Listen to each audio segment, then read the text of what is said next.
Hello, everyone. My name is Priyanka Bhide. I am the co-founder of Kubernein initiative, and it is my pleasure to host this fireside chat that is a part of our Sustainable India 2024 initiative that we co-produce with Revolve. Sustainable India is an effort to bring together articles, interviews, views, which are the photo essays, and other knowledge on India's progress towards its sustainability goals and its various sustainability initiatives. And today on this chat, I'm very happy to have with us Ms. Ashwini Bhide, who's the Managing Director of the Mumbai Metro Rail Corporation, an IAS officer from the 1995 Maharashtra cadre, who has also headed a lot of the decongestion plans through infrastructure in Mumbai city. We also have with us Ms. Aishwarya Raman, who is the Executive Director of OMI Foundation Trust. Aishwarya is a sociologist by training, and through OMI, they have engaged with a lot of government entities, as well as done their own in-house research on mobility-related issues. And this is a very important topic for us because as cities grow and the statistics show that India in 2036 is going to have almost around 40% of the population living in towns and cities. Mobility is a very important issue for us to address, amongst other issues, of course. And as Aishwarya has articulated very well in her article for Revolve, where mobility can both be an enabler and a barrier to an individual's access to socio-economic opportunities. So my first question is to you, Ms. Bhide. From the government perspective, what are the plans in place? What should we be thinking about to balance this need for decongestion while also allowing access to this large population, a lot of which who might not be able to afford some of the means of transportation? I think government is focusing on multiple decongestion plans which involve improvement or enhancement of road network at the same time enhancement and augmentation of the public transport network, and that is based on the concept of accessibility, of course, because without accessibility whatever infrastructure which government is setting up, that won't serve the purpose it is made for. So even when new road infrastructure is coming, say like coastal road project, where dedicated bus lanes are envisaged and bus bays are being created, of course, it takes some time. The road gets opened for the private vehicles, but this public road infrastructure, it takes some time, but it follows. That is the concept. And apart from that, the entire public transport network based on railways, the railways public transport network in the form of new metro lines, that is being, those projects are being implemented not only in the mega cities like Mumbai, but even the cities like Pune, Nagpur, and thoughts about the same around the same are being contemplated for cities like Nasik or Aurangabad as well. So for ensuring accessibility, first laying of public transport network, that is the first focus government has. But at the same time, I think a lot of more efforts are required to be done, because only laying this network is not enough. Accessibility would need something more than that. And that we are experiencing in Mumbai Metro also, because however much we set up, we build this infrastructure, but after that, bringing all those who are required to travel on that network, bringing them in the fold, bringing them on the track, it needs a lot of extra efforts. And they are efforts which need far more focus and coordination with multiple agencies. So accessibility in terms of removing physical barrier for people to enter is one thing, but providing the multimodal connectivity, providing the last mile connectivity, creating enabling systems where people move from one system to another in a very, very seamless and easy way. So these are the things which need far more efforts than building the actual infrastructure, because it involves in multiple stakeholders, and bringing them on the same board with the same focus is a challenge. And when we talk about accessibility and inclusivity, we need to think that everybody in the society, right from younger kids, school going children, to elderly, senior citizens, women, and those who who are differently able, physically challenged, everybody should have that access on public transport, so that their involvement in the overall economic activity of the society goes up and they get a boost. So for that, though there are policies, and Government of India has also come up with policies, state government has adopted that, but far more efforts are required to be done. More sensitization needs to happen. And ideally, when we open big infra projects like metro, we should be ready with all these finer plans related to accessibility or multimodal connectivity. That is still a miss, because all the other stakeholders probably don't see the need of doing so much before we open this network, and all those issues are thrown up once we start a new metro line. Then everybody starts working on it, but we lose some valuable time. So I think while government has full focus on providing accessible and inclusive transport to people, which takes care of the congestion problem, as well as bring many people in the system. But we need to have more focus on the last mile efforts, which need to ensure true accessibility or inclusivity. Thank you. I think that's a very important point to make, right? That it's the government can, of course, lay down the framework and the structures, but at the end of the day, it has to be a much bigger stakeholder-led effort. And here, I would then like to bring in you, Aishwarya, because I know OMI has played a big role in doing some of this ancillary research and supporting some of these initiatives. Could you speak to how y'all have worked with various state governments even to bring about this knowledge ecosystem that's required? Absolutely. In fact, while I respond to that question, Priyanka, I would also like to submit that I couldn't agree more with what Ms. Bide just mentioned.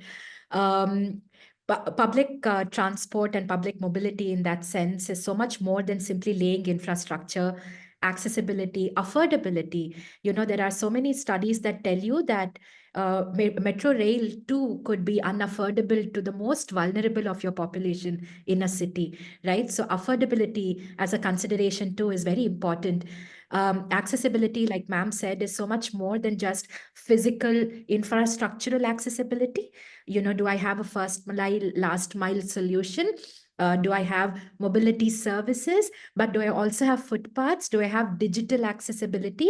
Because a lot of information gap or information asymmetry based concerns can be overcome by fixing your digital accessibility problems. Likewise, when you build a city and build mobility infrastructure for them, road safety and ride safety are equally important, aren't they? Ma'am spoke about, women, children, persons with disabilities, elderly, all of which are transport disadvantaged in many ways. So does your city lend itself well, both from an infrastructure and services standpoint, to create a safe environment for pedestrians, for cyclists, as well as all other forms of road users? The reason I'm highlighting some of these qualities of qualitative aspects of mobility is because we at OMI Foundation put all these sort of qualitative aspects of mobility together in an index, in a framework, allowing you to measure and benchmark mobility in cities called the Ease of Moving Index. So in 2018, we began this endeavor. In the very first edition of Ease of Moving Index, we identified 50 odd indicators through which we could measure and benchmark mobility in a variety of cities in India, both Tier 1, Tier 2, as well as Tier 3 cities. and allowed for cities of similar nature to be compared with each other, drive a competitive spirit of sorts among the cities to improve their overall mobility, including looking at sustainable aspects of mobility beyond inclusion and accessibility. These include how much of an clean energy does your mobility service consume in your city? What are your transition plans? Do you have such plans in your cities? Both planning as well as execution stage and whatnot. So this index, which has undergone a revision, and now the current edition of Ease of Moving Index, which is 2.2, has 9 broad parameters of mobility with 110 indicators of mobility on which we measure, all aspects of mobility, from physical infrastructure to the response that a citizen has towards the mobility infrastructure and services that they are blessed with in their respective geographies. So we conduct some of India's largest mobility surveys. In our second edition of Ease of Moving Index, we reached out to 50,000 plus citizens in 40 cities in India, covered nearly all state and UT capitals. We were able to get demand, stratified responding and respond survey collection done, in the sense that we had 40% of our respondents who were women, 5% who were persons with disabilities, and also a significant representation from informal workers and gig and platform economy workers, all of who continuously use a variety of mobility services in a city, largely shared mobility such as public transport, popular mobility like taxis and auto rickshaws and rickshaws, shared vehicles, as well as rental vehicles today. So this pan-India effort allowed us to integrate a lot of data and insights that we captured from the cities with an initiative like Amplify 2.0 of the Ministry of Housing and Urban Affairs. For all of us who are unfamiliar, Amplify is a portal that is aggregating a lot of data on urban centers in the country. So you have data on all aspects of urbanization, including mobility, and the mobility segment of this portal is powered by OMI's research under the property of Ease of Moving.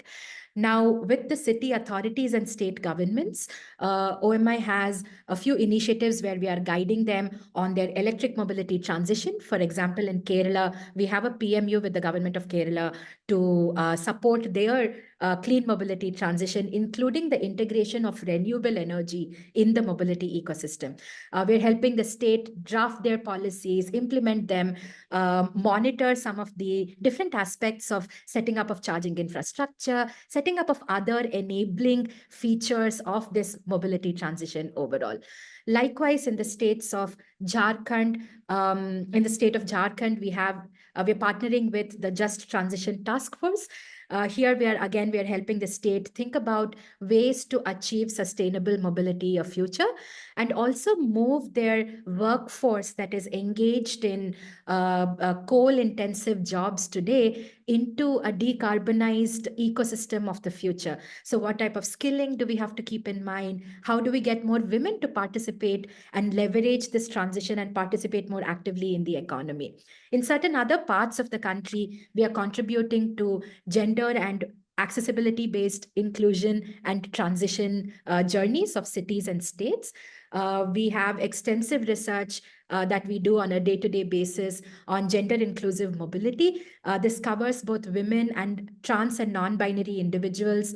And we are developing unique tools to generate more awareness on the need to have gender-responsive mobility solutions. We've also done projects where we've helped agencies that are setting up public transport infrastructure to study the stations and station area access and understand whether they are gender responsive and whether they are gender inclusive. So if you have corridors that are poorly lit, then anybody will feel vulnerable, not only a woman or a trans non-binary individual, but anybody is likely to feel vulnerable there. So what type of decisions should a transport authority or a city agency take in that sense are all part of our research and advocacy endeavors at OMI. Yeah, I think that's a very important point you make, right? What do the people that are actually affected by these changes in infrastructure think how could they be more involved in the decision-making process. And so I would like to come back to you, Ms. Bhide, to understand how the state is then working with these various constituents of people, right, to understand their needs and perspectives, perhaps in the planning process itself. And what are some of the, if you have some interesting anecdotes to share, that would also be quite interesting to listen to. Typically, any infrastructure project, be it a road project or a public transport project, is announced by the government. Then there are certain mandatory requirements. We have to do the social impact assessment, environmental impact assessment. And when you do social impact assessment, you basically take into account those people who are getting affected by the project during construction, but at the same time, those who would be using it and they have any special needs for the project, they are taken into account. Apart from that, in the process of SIA and EIA, and even under the legal notification under which the project is announced, it mandates that we do a public announcement and keep it for suggestion and objection from people. So when the project is announced or as part of the social impact assessment also, we have to declare the project publicly by way of a notification, and suggestion and objections are sought. And in that process, a lot of suggestions regarding the inclusivity or accessibility, these are also taken into account. Most of the times, the suggestions are related to environment and sustainability. But of late, I see that people are more aware of the accessibility issues also. So they are basically raised. Sometimes we put the design on station designs or drawings on public platform. So people do give their suggestions about the locations of entry exits, how they should be connected. So these kinds of things are, when the suggestions are given, they are taken into account. That happens at the planning process. But even during construction, a lot of such discussions, you get an opportunity to discuss with various citizens groups, and they raise their point. And those we do have an opportunity to make some changes in our original plans to accommodate these suggestions. And once we do it, and plus there are government norms or government orders, specific orders. So all the facilities which should be there in a metro project to ensure the requirements of differently challenged people are taken care of. So those guidelines are already there. So there are ways of getting those examined. So now when we have already constructed Mumbai Metro Line 3, commissioning is also done. So that disability mapping, whether we have really brought all those features in our system or not. So that is being done by a third party entity like IIT is being, IIT Mumbai is doing it. And as part of that process, even NGO is involved. So the NGOs will basically ensure that actually people from different disabilities would use the metro the way it is expected to, and then they give their suggestions. So these are the kinds of things which are done. But apart from that, I can give you an example of the coastal road. When we completed the coastal road south, that is from Marine Drive to Badravalli Sea. Some part of it is still under construction, a small component, but that project also envisaged, apart from giving a road connectivity, that project envisaged to create almost 70 hectares of green spaces, because that entire project is on reclaimed land. 111 hectares of land is reclaimed for the project, but out of that, only 40 hectares will be used for the actual construction of road. The remaining reclamation is incidental because of the curves and turns and how the coastal area is. So that incidental reclamation is to be used only to create more green spaces, open spaces, recreational spaces for the people. So this 70 hectare is divided into few land parcels where the greenery would come and the garden would come. Then the median part, and there is a promenade also. So when we started planning it, when I was in BMC, our consultant started working on it, and we knew that a lot of citizen groups from different backgrounds, they would like to have their involvement in that whole process, and they would like to share their views how that land should be planned. Because even when you say that there are gardens, but what kind of gardens, whether those gardens would be accessible to common people of Mumbai, or they would be accessible only to those who are residing just next to coastal road. And there were diverse kind of interests which were there in that whole process, because the people would have different aspirations and expectations. So what we did, we prepared some basic plans, our ideas on certain principles, how we can bring in everything. Like the people residing there, their interests are also served. The common people will, that accessibility issue is also taken care of. Land planning is done in a proper way. And then we conducted a one full day kind of a workshop with people who have shown interest and whom we thought they would be interested in knowing. And it involved the resident associations in the same area, eminent planners, landscape designers, architects. Apart from that, NGOs who work for the open spaces, who fight for open spaces and green spaces in the city, the media, representatives of media. And there was a full day workshop. We divided them into various groups. We gave them a brief idea, but we asked them what they want, and different groups came up with different ideas, and then we incorporated most of them. Some very extremely impractical ideas were left out, but otherwise everything was incorporated, and accordingly the basic designs were changed and they were again published. We even prepared a report of what happened during that workshop, what are the suggestions, and it was done in a very graphical way, that these kinds of suggestions came, these many are accepted, these many we couldn't because of, or some of them were on the cross purpose, so we couldn't do it. And this was also published and put on BMC's portal. So this kind of, I would say involvement of various citizen groups during planning is certainly done. But at times, all suggestions cannot be accepted. And sometimes I see that citizens, when they get an opportunity to do that, they stay away from it. And I have experienced that once we start working on a project, then a lot of new suggestions are given which can't be accepted. And sometimes a lot of lobbying also happens around that, and they show that this is how this should have been done. But the project planning itself is a very complex task. And when you have multiple interest groups, multiple stakeholders, and their interests also at times they are in conflict with each other, that time government has to take a very I would say overarching kind of view, and see what is the best for the public good, what fits into the overall legal structure for that project, or a sustainability framework or the inclusivity framework, and then government chooses.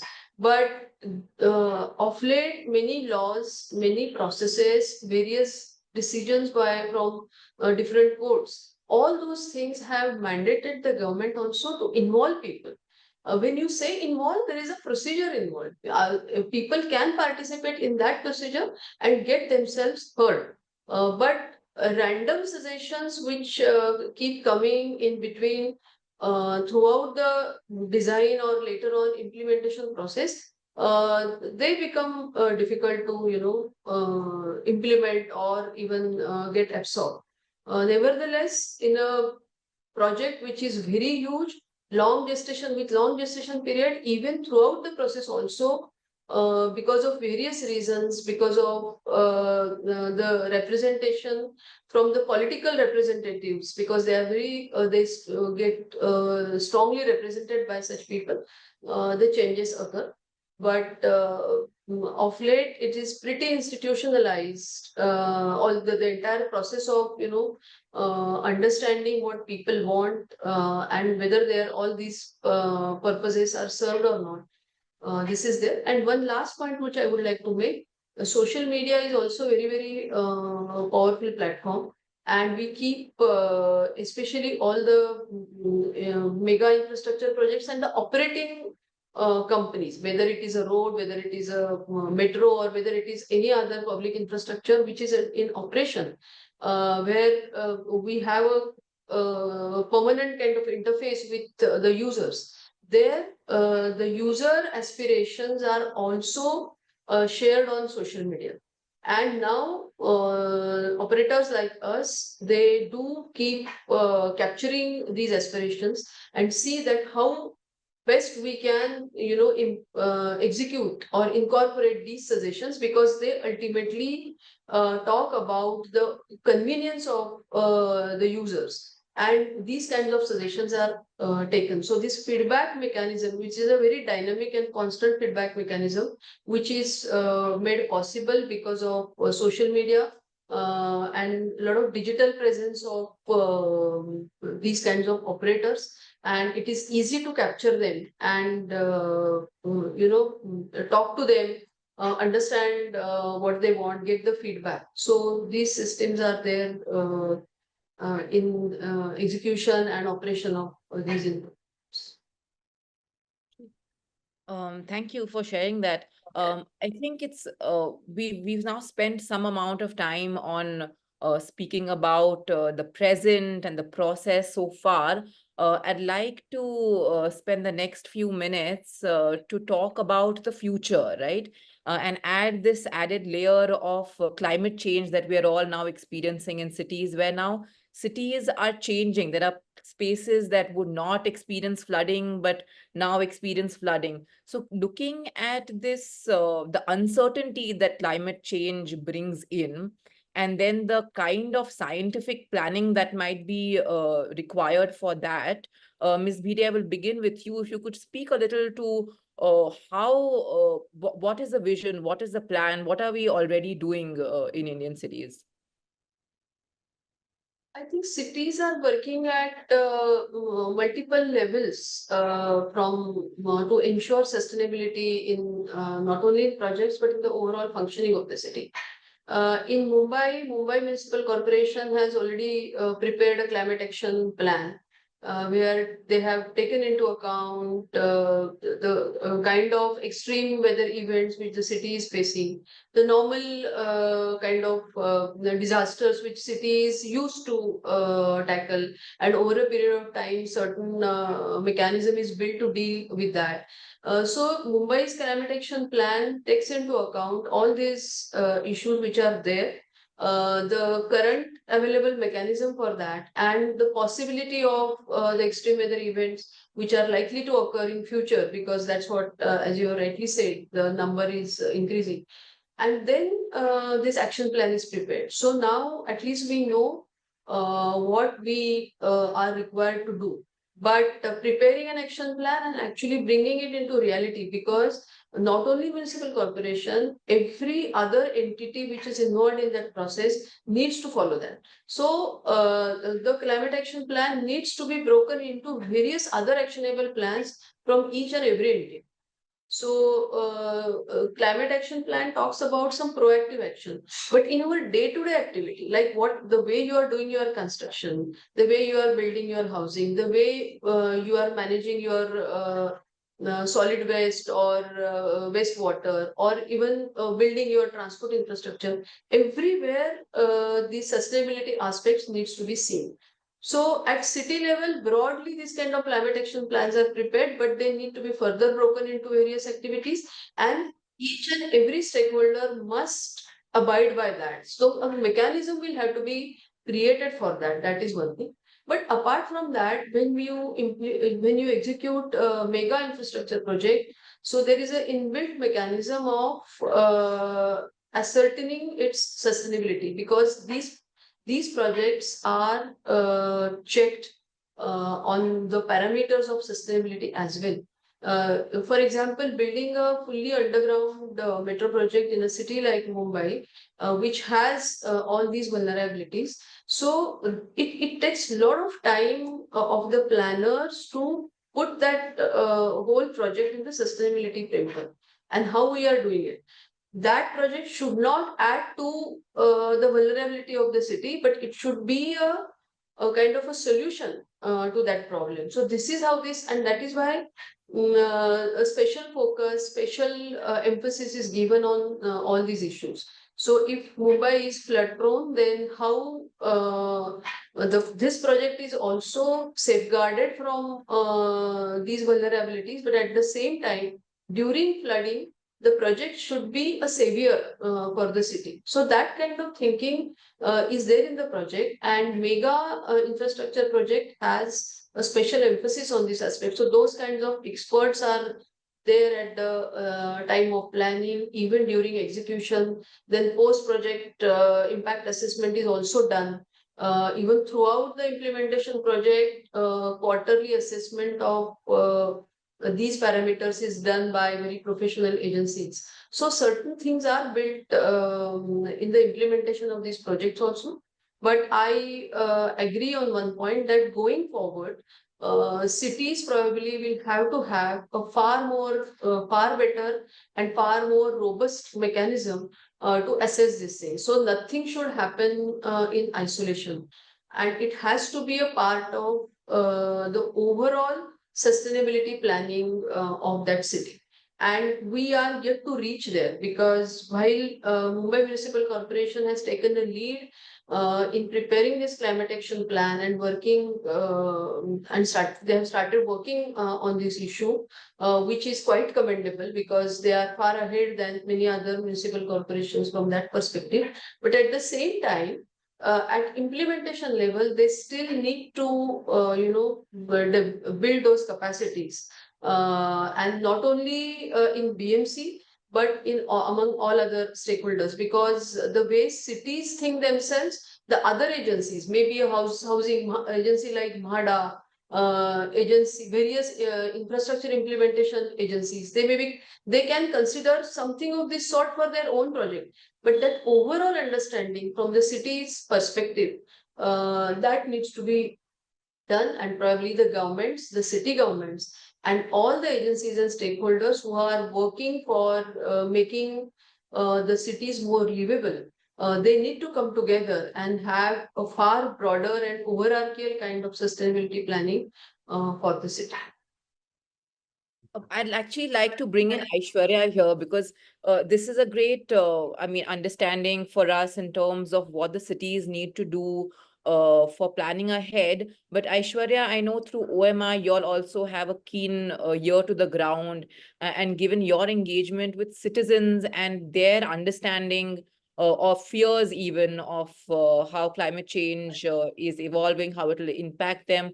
What do you see are areas that we should be looking at, more even, and any ideas or thoughts that you had? Uh, Absolutely. So there are three broad points I wish to submit. One, we all know and we all proclaim this also, that the city is the engine of growth of a country. And here my submission would be that the city be a noun that encompasses not only the primary urban area under consideration, but also nearby peri-urban areas, and in certain other cases, certain towns and smaller cities connected to that major urban agglomeration, and expand the word city in this context to mean a region. The reason, thinking about regions growth planning, in a collective way, is to help ensure that the rapid urbanization does not add to too much of a burden on that single, urban agglomeration alone, but as a region, we're able to promote more economic opportunities everywhere and give our citizens the ease to live where they prefer. And we're also battling certain other concerns that emerge due to rapid urbanization, such as congestion and pollution, right? So just regional planning in mind, I think, is very important. And that will allow us to have promote the growth of not one city alone, but look at other satellite towns nearby, building, intercity rapid trains, for example, allowing workers to go from their towns or peri-urban areas and the city where their job opportunities lie, etc. So thinking about all of that leads us to the second point I wish to make, which is on what modes of mobility will you bet on to create for a resilient future, right? That's climate resilient. Now, here, I think the new paradigms of mobility collectively come to our rescue. Um, Shared, connected, electric, and autonomous. I feel that all four of these paradigms of mobility are equally important, and we already see several states and cities taking active action to promote all these four paradigms of mobility. So shared is a no-brainer, right? How do we get more and more people despite their aspirations? And India is definitely an aspirational city. We want to become a developed nation. So we cannot stop us from buying cars, owning personal vehicles, but we can definitely minimize their usage by having good quality, reliable public transport and popular mobility ecosystem in place. So from your metro to your reimagined buses, which are low flow, which are, state of the art and whatnot, electric, etc., to also, better ways to have other forms of shared mobility in the place, from your bike taxis to shared rickshaws, all of which are again, governed in a very encouraging way so that there is ease of doing business, there is ease of becoming an entrepreneur in this ecosystem and whatnot. So I feel like a reliable shared mobility ecosystem will definitely discourage many of us from solely relying on our private vehicles.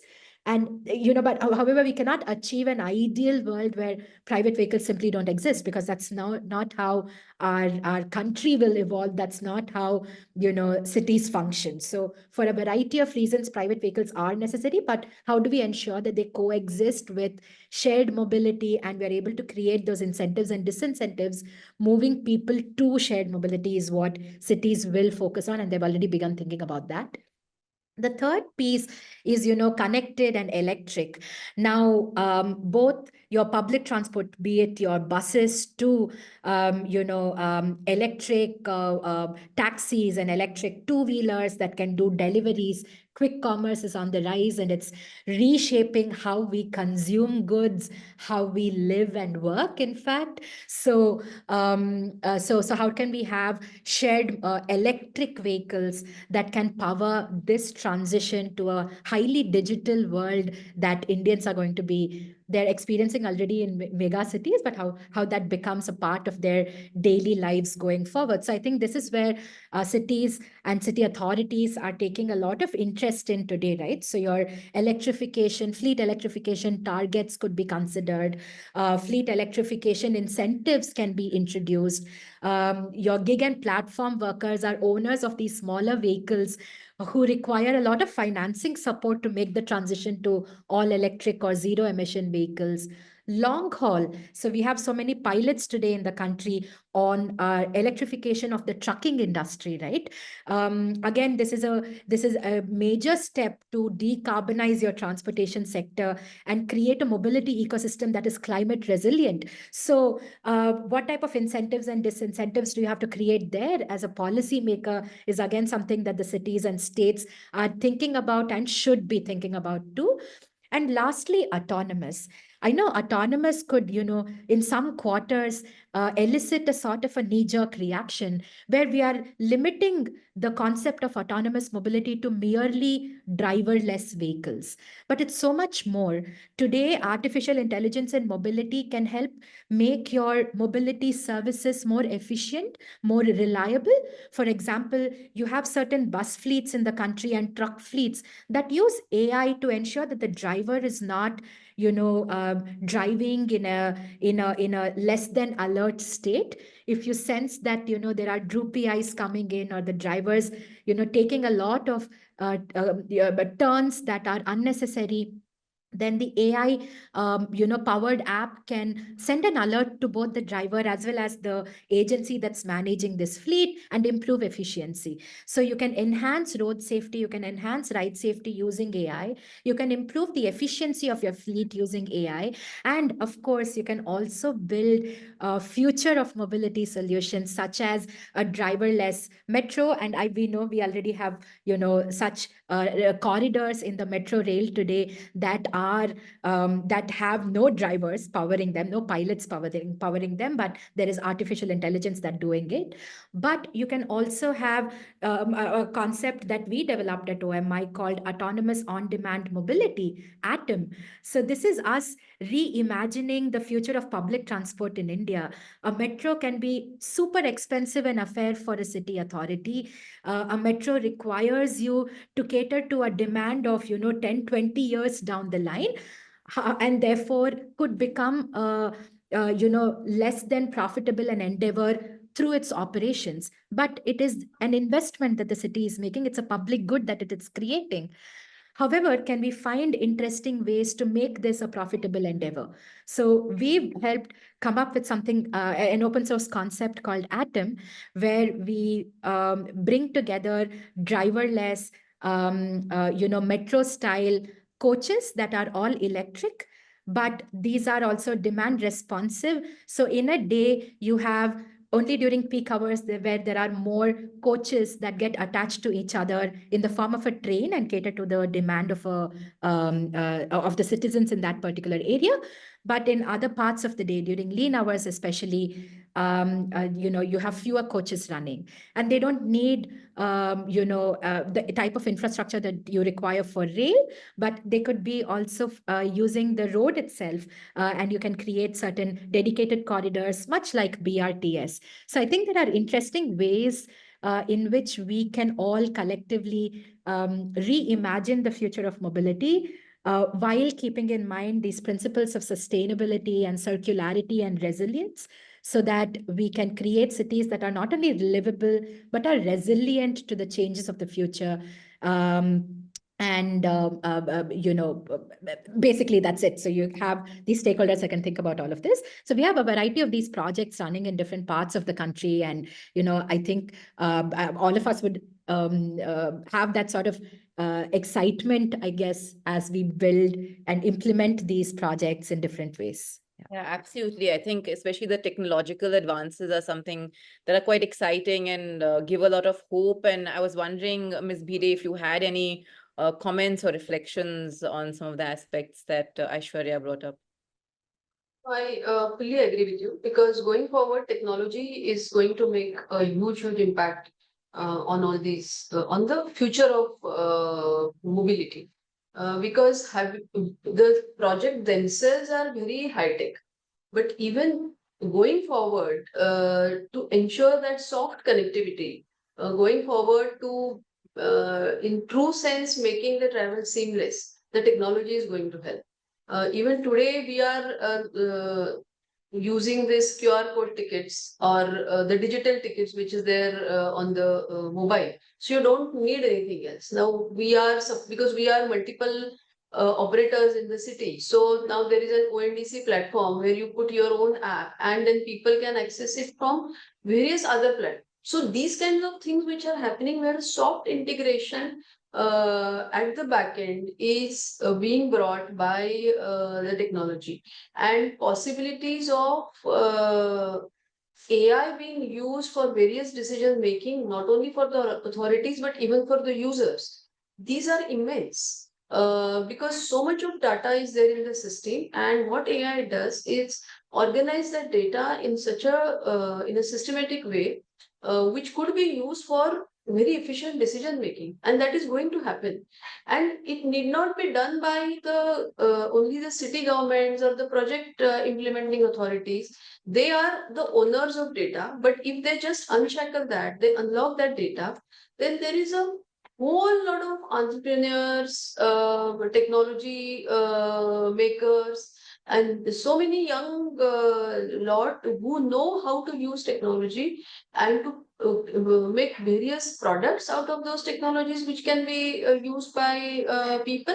or they just make simple connections where people can make use of whatever facilities government has given the way they want it. So the future of mobility will certainly be impacted, and I see it's a very, very bright future because of this advent of technology and democratization of data as well as technology.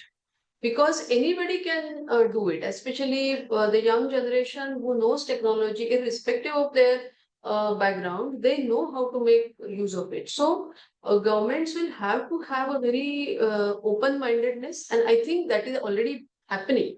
Government of India is also coming up with various policies. Earlier, even in our own organization, getting data from one department to make it available to other department used to be a big thing, because everybody would think that somebody will misuse their data. But today that kind of thinking is now going away. People understand the strength of having this data and putting it in structured format so that anybody who can basically leverage it, can make something out of it, can use it, and that is going to certainly going to change the future of mobility.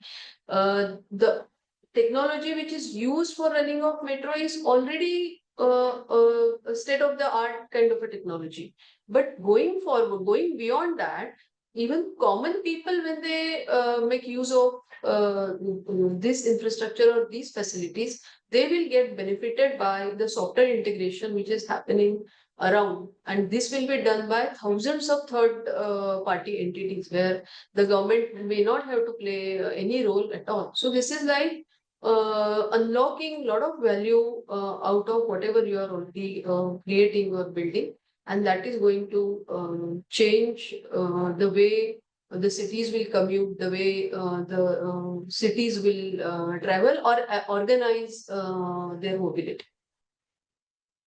Great. It's so amazing to see this alignment between the both of you on these ideas. And Aishwarya, your submissions on shared mobility and technology, of course, are very valuable. And I think it's a good positive note on which to bring this little chat to a close. And I would like to thank you all both for your time. This chat also ties in very well to Revolve's issue on sustainable mobility, where there will also be stories from not only India, but across the globe as well. So this will add to that very important conversation. And I would like to thank you both again for taking the time and joining us for this chat. Thank you, Thanks. Priyanka. Thanks a lot.